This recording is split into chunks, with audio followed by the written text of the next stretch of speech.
ಮನೆ ಸಾರಿಸ್ತಾ ಇದ್ರು. ಇವತ್ತು ಏನಿಲ್ಲ, ಹಂಗೆ ಕ್ಲೀನ್ ಮಾಡಿಬಿಡ್ತಾರೆ, ಫ್ಯಾನ್ ಹಾಕಿ ಗಾಳಿ ಉರಿಸಿಬಿಡ್ತಾರೆ.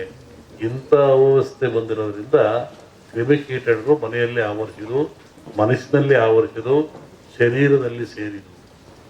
ಇದಕ್ಕೆ ಬಹಳ ಚಿಂತನೆ ಮಾಡ್ಬೇಕು ಇವತ್ತೆಲ್ಲರೂ. ಇನ್ನೊಂದು ರೂಪ ತಗೊಳುತ್ತೆ, ಇದು ಗಾಳಿ ರೂಪಕ್ಕೆ ಬರುತ್ತೆ ಮುಂದೆ. ನಿನ್ನೆ ಹೇಳಿದ್ದೀನಿ ನಾನು, ಇದು ಗಾಳಿ ಮಧ್ಯಮವಾದರೂ ತೂಕವಾಗಿದೆ.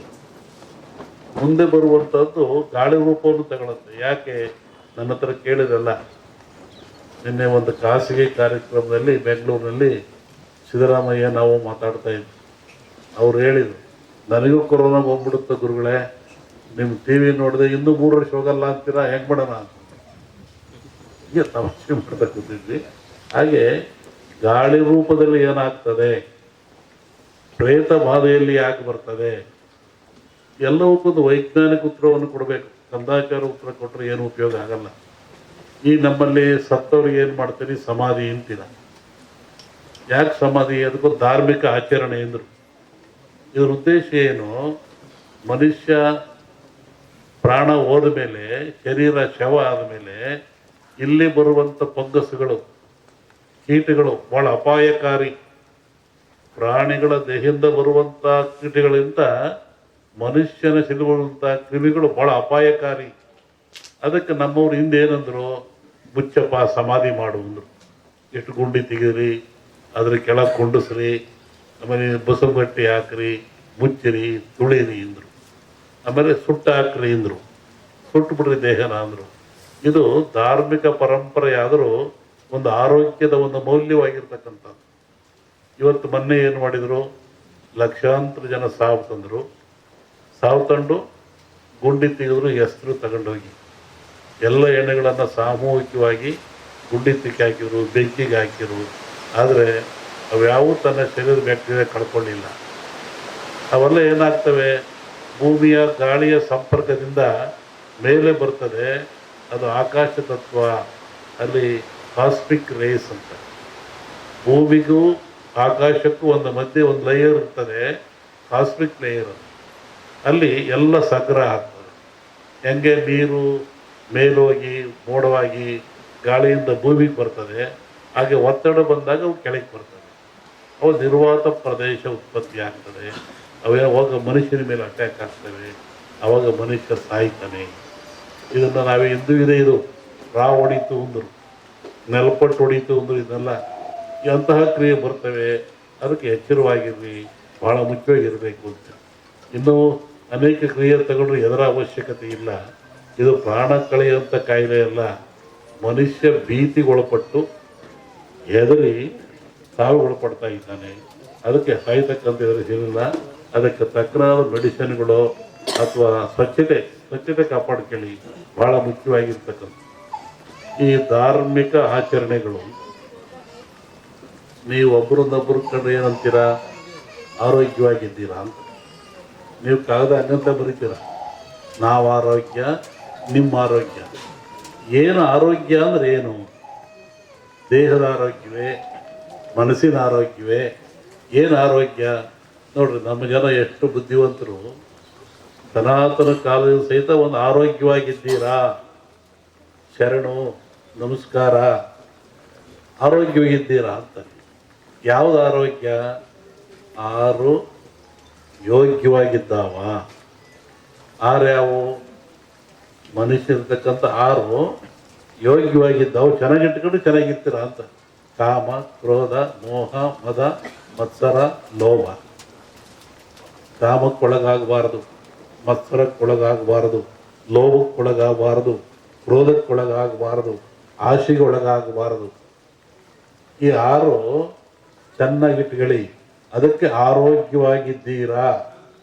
ನಾವು ಕೇಳೋ ಜನ ಕೇಳೋದು ಕಲ್ತ್ಕೊಂಡ್ವಿ, ಒಳಗಿನ ತತ್ವ ನಮಗೆ ಬರಲಿಲ್ಲ. ಇವತ್ತು ಹಬ್ಬ ಆಚರಿಸ್ತೀವಿ,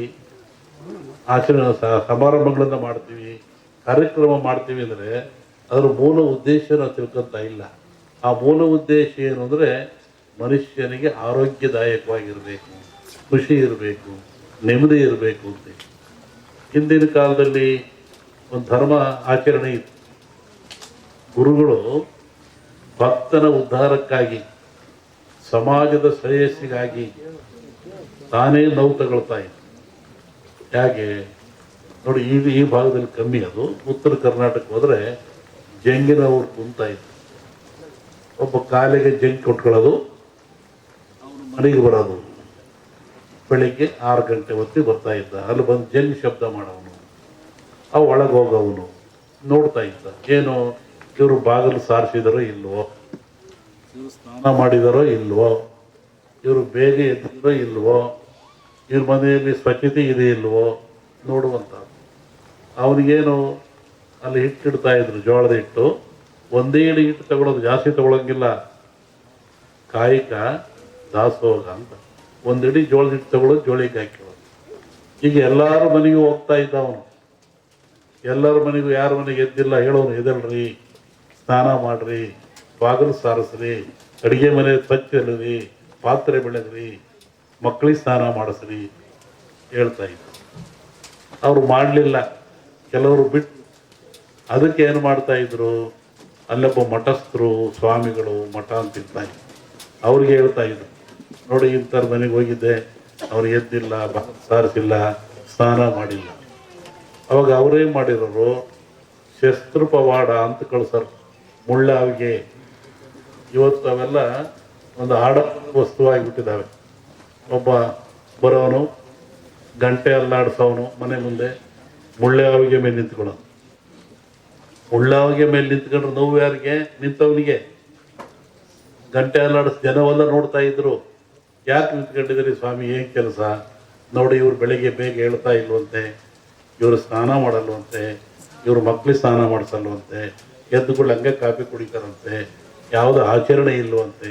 ಅದಕ್ಕೆ ನಾನು ಮುಳ್ಳಾಗಿ ನಿಂತ್ಕೊಂಡು ಗಂಟೆಯಲ್ಲಿ ಆಡಿಸ್ತಾ ಇದ್ದೆ.